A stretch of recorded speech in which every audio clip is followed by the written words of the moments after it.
দিদিমা, ও দিদিমা, আজ একটা গল্প শোনাও না গো। আজ আমার একটুও মন ভালো নেই। শোনাও না একটা গল্প। ঠিক আছে বাচ্চা, ঠিক আছে, কিন্তু কি গল্প যে তোকে শোনাই তাই তো বুঝে উঠতে পারছি না। সব সময় তো শুধু গল্প শুনতে চাস, এখন আমায় মনে করতে দে কি গল্প তোকে শোনাবো। ঠিক আছে দিদিমা, তুমি চিন্তা করো। আমার না এখন অবশ্য রাজকুমারের গল্প শুনতে ইচ্ছে করছে। তুমি কি কোনো রাজকুমারের গল্প জানো দিদিমা? ঠিক আছে, আমার মাথায় একখান গল্প এসেছে, ঘুমন্তপুরী গল্পের নাম। তবে শোন, অনেক অনেক বছর আগে এক দেশের এক রাজপুত্তর ছিল। রাজপুত্তরের রূপে রাজপুরী আলো হয়ে থাকতো। রাজপুত্তরের গুণের কথা লোকের মুখে ধরে না। আমাদের রাজপুত্র কিন্তু দারুণ মানুষ, খুবই দয়ালু। এমন মানুষ আজকাল দেখতেই পাওয়া যায় না। রাজপুত্র হয়ে জন্মেছি, তাও এত দয়ালু। এভাবে আর ভালো লাগছে না। একবার দেশ ভ্রমণে বেরোলে কেমন হয়? ভালোই হবে, কারণ এই রাজ্য সামলানোর জন্য এখন আমার পিতা আছেন, কিন্তু পরে তিনি নাও থাকতে পারেন। তখন তো আমাকেই রাজ্যের ভার নিতে হবে। এখন একবার দেশ ভ্রমণে বেরোলে দারুণ হয়।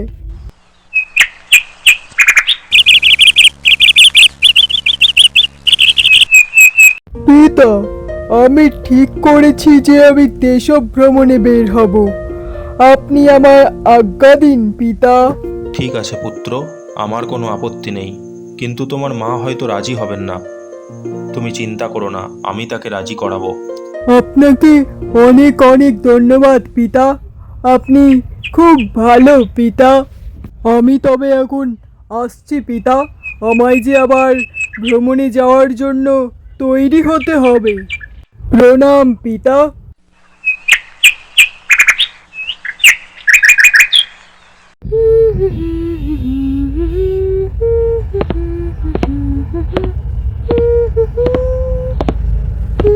এ কি রাজপুত্র, তুমি এখন এখানে? এ সময়ে তো তুমি এখানে আসো না। তাহলে আজ কি হয়েছে? তোমায় খুব চিন্তিত দেখাচ্ছে। রাজমাতা, আমি ঠিক করেছি আমি দেশ ভ্রমণে বের হব।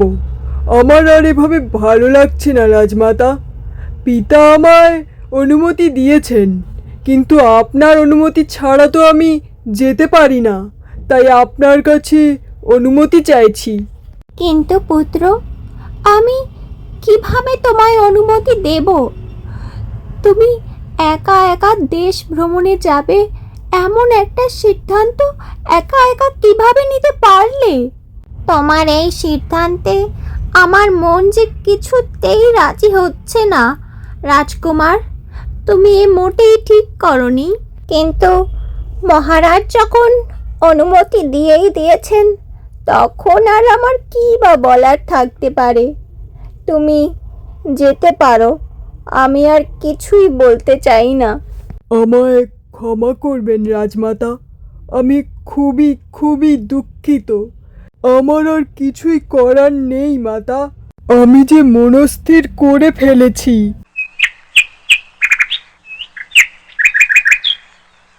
দাসী, এই দাসী, শোন, মন দিয়ে ভালো করে শোন। বেশ কয়েক ডালা মণিমাণিক্য সাজিয়ে নিয়ে আয়। সঙ্গে রাজকুমারের নতুন নতুন নানা ধরনের পোশাক, আর সাথে মন্ডা, মিঠাই, লাড্ডু, ভালো ভালো সমস্ত রকমের খাবার। আর রাজকুমারের জন্য আমি যে একটা নতুন মুকুট বানাতে দিয়েছিলাম, সেই মুকুটটা নিয়ে আয়। আর দেখ কি কি জিনিস দেওয়া যায় রাজকুমারকে, যাতে রাজকুমার বাইরে বিদেশে গিয়ে কোনো রকম ভাবে বিপদে না পড়ে। ঠিক আছে রানীমা, আমি সমস্ত কিছু বুঝিয়ে দিচ্ছি। আপনার যদি আর কিচ্ছু প্রয়োজন হয়, আপনি কিন্তু আমায় ডেকে পাঠাবেন রানীমা। আমি আসছি রানীমা, প্রণাম।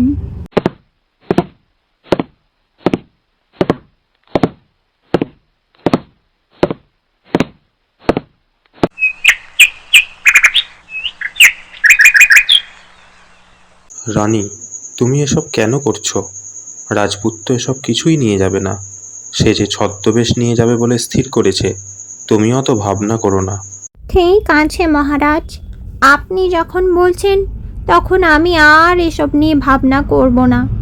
কিন্তু আপনিই বলুন, নিজের পুত্রকে নিয়ে ভাবনা না করে কি থাকা যায় মহারাজ? রানীর রাজার ওপর খুব অভিমান হলো। রানী আর কিচ্ছু না বলে সেখান থেকে চলে যায় নিজের ঘরে বিশ্রাম নেওয়ার জন্য।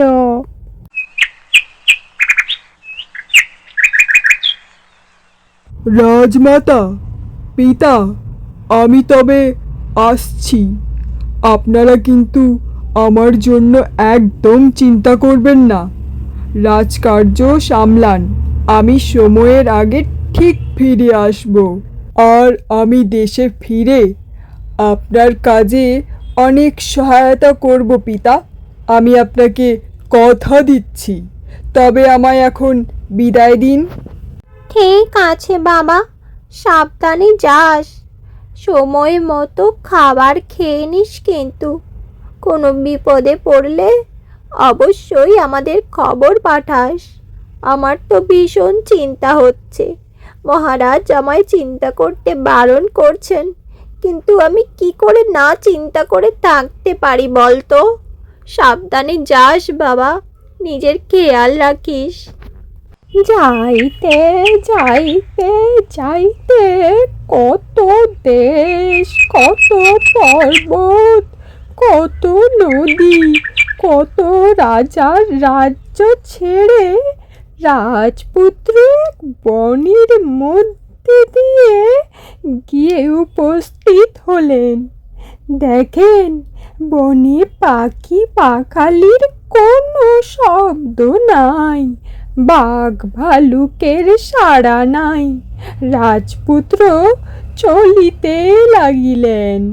চলিতে চলিতে অনেক দূরে গিয়ে রাজপুত্র দেখেন, বনের মধ্যে একটা রাজপুরী। অমন রাজপুরী রাজপুত্র কখনো দেখেনি। দেখে রাজপুত্র তো একেবারে অবাক হয়ে তাকিয়ে রইল। রাজপুরীর ফটকের চূড়া আকাশে ঠেকেছে, ফটকের দুয়ার বন জুড়িয়ে আছে, কিন্তু ফটকের চূড়ায় বাদ্য বাজে না। ফটকের দুয়ারে দুয়ারই নাই। রাজপুত্র আস্তে আস্তে রাজপুরীর মধ্যে যাওয়ার সিদ্ধান্ত নেয়। এদিকে খুব বৃষ্টিও পড়ছিল। রাজকুমার বৃষ্টির মধ্যে ধীরে ধীরে রাজপুরীর দিকে এগিয়ে যায়। এ কি, রাজপুরীর মধ্যে কেউ নেই, অথচ প্রাসাদ যে একেবারে পরিষ্কার, যেন দুধে ধোয়া, ধপধপ করছে। কিন্তু পুরীর মধ্যে জনমানুষ নাই। এখানে যে কোনো কিছু সারা শব্দ পাওয়া যাচ্ছে না। পুরী যে একেবারে নিভাজ নিঝুম। এখানে কি কেউ থাকে না? কিছুই তো বুঝতে পারছি না। যাই আর একটু এগিয়ে গিয়ে দেখি, যদি সামনে কাউকে গিয়ে দেখতে পাই। Thanks for watching the video. Don't forget to subscribe for more interesting stories. দিদিমার গপ্প। দিদিমা, তারপর কি হলো গো রাজকুমারের? তারপর বলো না। রাজকুমারীর সাথে কি রাজকুমারীর দেখা হয়নি এখনো? বলো না দিদিমা, বলো। রাজপুত্র চারিদিকে ঘুরতে ঘুরতে এক স্থানে গিয়ে চুপ করে দাঁড়িয়ে দেখতে লাগলেন। দেখেন, মস্ত আঙিনা জুড়িয়া হাতি ঘোড়া সেপাই লস্কর দুয়ারি পাড়া সৈন্য সামন্ত সব সারি সারি দাঁড়াইয়া আছে। রাজপুত্র হাঁক দিলেন, কেহ কথা কইল না। কেহ তার দিকে ফিরিয়া দেখিল না পর্যন্ত। কেউ কি আছেন?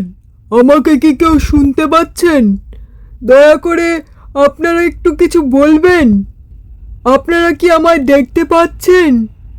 আরে আপনারা কিছু বলছেন না কেন? সবাই যে দেখছি পাথরের মূর্তির মতো দাঁড়িয়ে আছেন। আপনারা কি কিছুই শুনতে পাচ্ছেন না আমার কথা? এরপর রাজকুমার কুঠুরিতে গিয়া দেখেন সেখানে কত রকমের ঢাল তরোয়ার তীর ধনুক। তারপর আর এক কুঠুরিতে গিয়া দেখেন এক মস্ত বড় রাজ দরবার। কি রাজ দরবারে সোনার প্রদীপ জ্বলছে, তাও আবার ঘিয়ের বাতি জ্বলজ্বল করছে। চারিদিকে শুধু মণিমাণিক্য ঝকঝক করছে একেবারে। কিন্তু কি রাজ সিংহাসনে রাজার মূর্তিটা যে দেখছি একেবারে পাথরের মতো লাগছে। মন্ত্রীও যে দেখছি একেবারে পাথরের মূর্তি। আমি কি দেখছি? পাত্র মিত্র ভাট বন্দি সেপাই লস্কর যে যেখানে আছে সে সেখানে পাথর মূর্তি। কারো চোখে পলক পড়ছে না, কাহারও মুখে কোনো কথা নেই। রাজার মাথায় রাজছত্র হেলে আছে, দাসের হাতে চামর ঢুলিয়া আছে। সাড়া দিচ্ছে না কেউ, কোনো শব্দ নেই। সবাই দেখছি একেবারে ঘুমে নিঝুম। দেখি আর কি কি আছে এখানে, কিছুই তো আমি বুঝতে পারছি না। এরপর রাজকুমার আর এক কুঠুরিতে গিয়ে দেখেন সারি সারি ধনরত্ন হীরা মণিমাণিক্যে ভরা। কুঠুরিতে আর ধরে না। রাজপুত্র কিছুই ছুঁলেন না সেসব ফেলে সেখান থেকে আর এক কুঠুরির দিকে রওনা দিলেন। দিদিমা, রাজকুমারের সাথে কখন দেখা হবে? রাজকুমারীর বলো না, কখন দেখা হবে?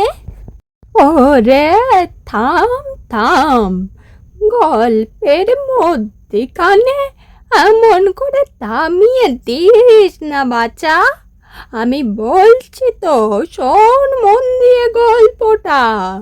এরপর রাজকুমার সেই গয়না ভরা হিরে মানিক্যে ভরা ঘর থেকে বেরিয়ে পাশের আর এক কুঠুরিতে প্রবেশ করলো। আর সেখানে সে দেখলো, আরে আরে কি এই ঘর থেকে যে পদ্ম ফুলের গন্ধে একেবারে মোমো করছে। এখানে যে দেখছি সোনার খাট, হীরার ডাঁটে ফুলের মালা দোলানো রয়েছে, আর খাটের ওপর সোনার পদ্মের মধ্যে কে? ইনি তো মনে হয় এ রাজ্যের রাজকন্যা। এ রাজ্যের রাজকন্যাও যে বিভোর ঘুমে ঘুমোচ্ছেন। কিছুই তো বুঝতে পারছি না। এভাবেই রাজপুত্র রাজকন্যার খাটের পাশে চুপচাপ বসে থাকলো। দেখতে দেখতে কত বছর চলে গেল, রাজকন্যার আর ঘুম ভাঙে না। রাজপুত্রের চোখে আর পলক পড়ে না। রাজকন্যা অঘরে ঘুমাইতেছে, রাজপুত্র বিভোর হইয়া দেখিতেছেন তা। হঠাৎ একদিন রাজপুত্র দেখেন রাজকন্যার মাথার কাছে একটা সোনার কাঠি। রাজপুত্র আস্তে আস্তে সোনার কাঠি তুলিয়া লইলেন। সোনার কাঠি তুলিয়া হাতে লইতে দেখেন আর একদিকে এক রূপোর কাঠি রাখা রয়েছে। রাজপুত্র আশ্চর্য হয়ে রূপোর কাঠিও তুলে নিলেন হাতে। দুই হাতে দুটো কাঠি নিয়ে রাজপুত্র নেড়ে চেড়ে দেখতে লাগলেন। দেখিতে দেখিতে সোনার কাঠিটা কখন যে টুক করিয়া ঘুমন্ত রাজকন্যার মাথায় ছুঁয়ে গেল, অমনি রাজকুমার অবাক হয়ে দেখেন। এ কি, কে আপনি? আপনি এখানে কিভাবে এলেন? আর আমি এখানে, আমার ঘুম কিভাবে ভাঙলো? কে আপনি? রাজকুমারীর সাথে সাথে যে যেখানে ছিলেন, রাজা, মন্ত্রী, লোক লক্ষর, সিপাই পাহারা সবাই একসাথে জেগে উঠলেন। তুমি কোন দেশের ভাগ্যবান রাজার রাজপুত্র? আমাদের এই মরণ ঘুমের হাত থেকে রক্ষা করলে। এক দৈত্য রূপোর কাঠি ছুঁয়ে আমাদের গমাগম সোনার রাজত্ব ঘুম পাড়িয়ে রেখেছিল। আমার কি আছে, কি দেব? এই রাজকন্যা তোমার হাতে দিলাম, এই রাজত্ব তোমাকে দিলাম। চারিদিকে ফুল বৃষ্টি, চারিদিকে চন্দন বৃষ্টি, ফুল ফোটে, খই চটে, রাজপুরীতে হাজার হাজার ঢোলে ডুমডুম কাঠি পড়ল। রাজা তার রাজকন্যার সাথে রাজপুত্রের বিবাহ দিলেন। এরপর যৌতুক দিয়ে পঞ্চরত্ন মুকুট পরিয়ে রাজপুত্রের সঙ্গে রাজকুমারকে বিদায় জানালেন। 1 বছর, 2 বছর, বছরের পর কত বছর গেল। দেশ ভ্রমণে গিয়েছেন রাজপুত্র, আজও ফেরেন না। কাঁদিয়া কাটিয়া মাথা কুড়িয়া রানী বিছানা নিয়েছেন। ভাবিয়া ভাবিয়া চোখের জল ফেলতে ফেলতে রাজা অন্ধ হয়েছেন। রাজ্য অন্ধকার, রাজ্যে হাহাকার। একদিন ভোর হইতে না হইতে রাজদুয়ারে ঢাক ঢোল বাজিয়া উঠিল। হাতি ঘোড়া সিপাই শান্তির হাঁকে দুয়ার কাঁপিয়া উঠিল। কে কে কে এসেছে রানী? রাজপুত্র কি সত্যিই ফিরে এসেছে? এ কি রাজপুত্র, এতদিন কোথায় ছিলে তুমি? তোমার চিন্তায় চিন্তায় আমার যে শরীর খারাপ হয়ে গিয়েছে। রাজামশাই এখন আর চোখে দেখতে পান না। মাতা, পিতা, আমায় ক্ষমা করবেন। আপনাদের না জানিয়েই আমি বিবাহ করে ফেলেছি সোনার রাজ্যের রাজকন্যার সাথে। ইনি হলেন সোনার রাজ্যের রাজকন্যা। তোমরা সুখী হও। রাজপুত্র, এই তো বড়ই ভালো সুখবর।